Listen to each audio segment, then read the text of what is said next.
ব্যাংকে টাকা জমানোর দুটি জনপ্রিয় পদ্ধতি হলো এফডিআর, ডিপিএস। মানুষের আর্থিক অবস্থার সঙ্গে সঙ্গতি রেখে যে কোনো একটি পদ্ধতি তারা বেছে নেয়। সেক্ষেত্রে অবশ্যই ব্যাংকের সুনাম, আর্থিক অবস্থা ও সুদের হার জেনে নেওয়া গুরুত্বপূর্ণ। এফডিআর এর ক্ষেত্রে গ্রাহক এককালীন বড় অঙ্কের টাকা নির্দিষ্ট সময়ের জন্য রাখেন, আর ডিপিএস হলো মাসিক কিস্তিতে ধাপে ধাপে টাকা জমানোর একটি জনপ্রিয় পদ্ধতি। এফডিআর এবং ডিপিএস এর মূল পার্থক্যগুলো কি কি? এক্ষেত্রে পরামর্শগুলো কি হতে পারে? আমাদের দেশের মানুষের আগ্রহ সবচেয়ে বেশি কোন দিকে, এফডিআর নাকি ডিপিএস? দর্শক, আজকের জাগো বিশ্লেষণে জানবো এসব প্রশ্নের উত্তর। সঙ্গে আছি আমি নাফিস আব্দুল্লাহ।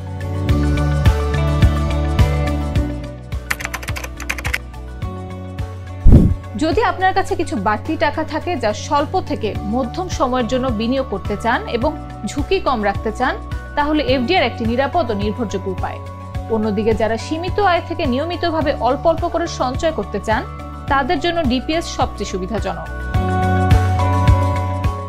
এফডিআর এর মেয়াদ শেষে নির্দিষ্ট সুদ সহ মূল টাকা ফেরত পাওয়া যায়। অন্যদিকে ডিপিএস এ মাসিক কিস্তিতে টাকা জমা দিয়ে নির্দিষ্ট সময়ে মুনাফা সহ মূল টাকা ফেরত পাওয়া যায়। এফডিআর এ 3 মাস থেকে 10 বছর পর্যন্ত আপনার প্রয়োজন অনুযায়ী মেয়াদ বেছে নেওয়া সম্ভব।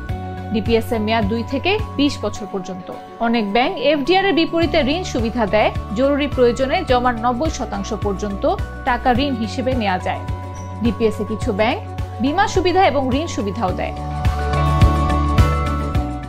এফডিআর এ অবসরোত্তর জীবন বা বড় প্রকল্পের জন্য তহবিল তৈরি সহজ। ডিপিএস সন্তানের শিক্ষা, নিজের ভবিষ্যৎ বা অন্য দীর্ঘমেয়াদী লক্ষ্য পূরণের জন্য তহবিল গঠনে সহায়ক। এফডিআর এ নিয়মিত সঞ্চয়ের অভ্যাস গড়ে ওঠে না, ডিপিএস নিয়মিত সঞ্চয়ের অভ্যাস গড়ে তোলে। এফডিআর ঝুঁকিমুক্ত, বাজারে উত্থান পতনের প্রভাব নেই। ডিপিএস এ মাসিক কিস্তি নিয়মিত দিতে না পারলে জরিমানা বা এক্সপায়ার হওয়ার ঝুঁকি থাকে।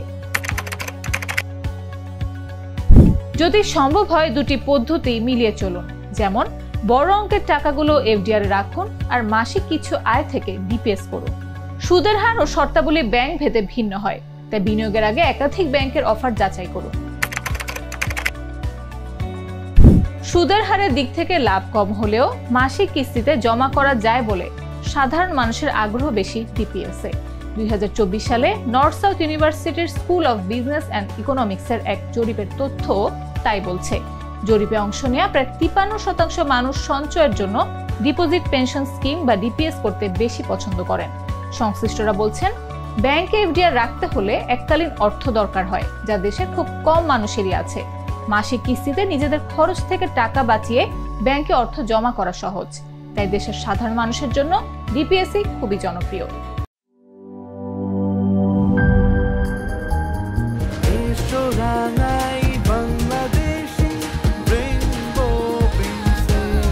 রেইনবো পেইন্টস, ছড়াও জীবনের রং।